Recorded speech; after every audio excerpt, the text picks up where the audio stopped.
नोंथाङा सामब्राम गुफुरखौ गोथाङै जायो नामा? जुदि जायो अब्ला नोंथांमोनहा मिथिगौना सामब्राम गुफुरा देहानि थाखाय मा मुलाम्फा गोनां? सामब्राम गुफुरा देहानि थाखाय गोबां मुलाम्फा गोनां। सामब्राम गुफुरा देहायाव जानाय ब्लाड प्रेसारखौ दबथायनानै दोनो। नाथाय माबादि दबथायनानै दोनो बेखौ जों गोबाङानो मिथिया। सामब्राम गुफुरखौ नोंथाङा बाहायबाय थायोब्ला बियो नोंथांनि देहायाव नाइट्रिक अक्साइडखौ बारायनायाव मदद खालामो आरो बियो नोंथांनि देहायाव जानाय हार्ट प्रब्लेम, डायबेटिस आरो केन्सार बायदि बेरामफोर जानायनि खाबुफोरखौ खम खालामो। आरो बेनि अनगायैबो सामब्राम गुफुरा गुजुनाय आरो गुजुनाय सन्देरनायखौ होबथानो हानाय गोहो दं। लोगोसे मेलेमखौबो गाहामैनो लाखियो।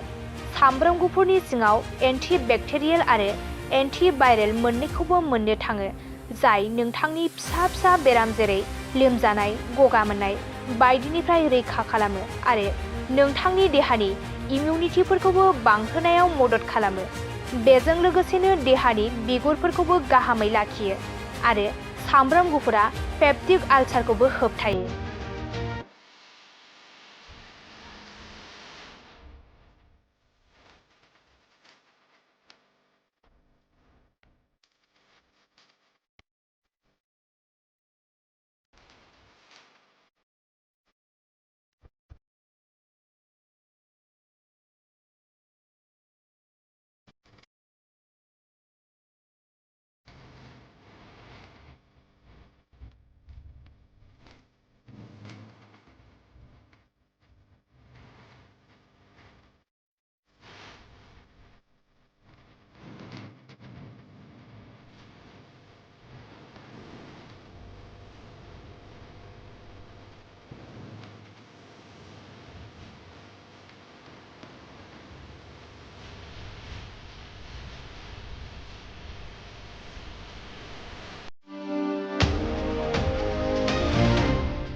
बेराम आजार जानाय सुबुंफोरनि थाखाय ईश्वर पलिक्लिनिक एन्ड रिसार्च सेन्टारआ गोबां खाबुफोर लाबोदों। बे ईश्वर पलिक्लिनिक एन्ड रिसार्च सेन्टाराव गोबां बेराम जानाय सोखानो हाग्रा मोजां रोंगौथि गोनां डक्टरफोर दं। क'क्राझार सहरनि खारगामि निउ फ्लाइअभारनि साखाथियाव थानाय ईश्वर पलिक्लिनिक एन्ड रिसार्च सेन्टारआ गोबां फेसिलिटिज एबा खाबुफोर फोसावदों। ईश्वर पलिक्लिनिक एन्ड रिसार्च सेन्टारनि फेसिलिटिफोरानो जाबाय obstetrics and gynaecology, general surgery, orthopaedic surgery, laboratory, ultrasonography, casualty, paediatrics, pathology, pharmacy, laparoscopy surgery, NICU, x-ray आरो ईश्वर पलिक्लिनिक एन्ड रिसार्च सेन्टारआ 24 घन्टा जेब्लाबो खुलायै थागोन। लांलाय लाबोलायनि एम्बुलेन्सआबो मोजाङै सार्भिस थागोन। निखावरि सुबुंफोरनो इसवार पलिक्लिनिक एन्ड रिसार्च सेन्टारा रेहाय होनाय जागोन आरो बेराम आजारफोरखौ बे इसवार पलिक्लिनिक एन्ड रिसार्च सेन्टाराव मोजाङैनो देहाखौ फाहामथाय लाफैनो हागोन।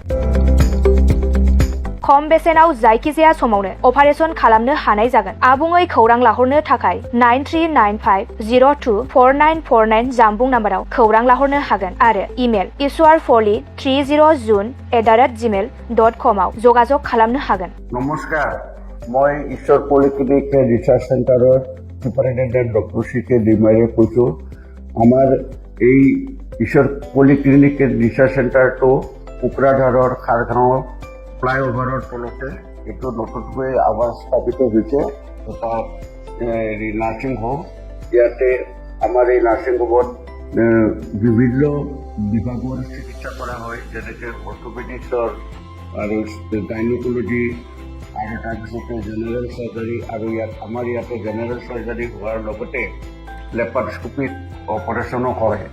আমাৰ ইয়াতে সুবিধা আছে, যেনেকৈ আমাৰ লেবৰেটৰী আছে, এক্সৰে, ছ'ন'গ্ৰাফি, এইবিলাক সম্পূৰ্ণ আমি ৰাইজক ছাৰ্ভিচ দিবৰ কাৰণে যুগুতাইছোঁ।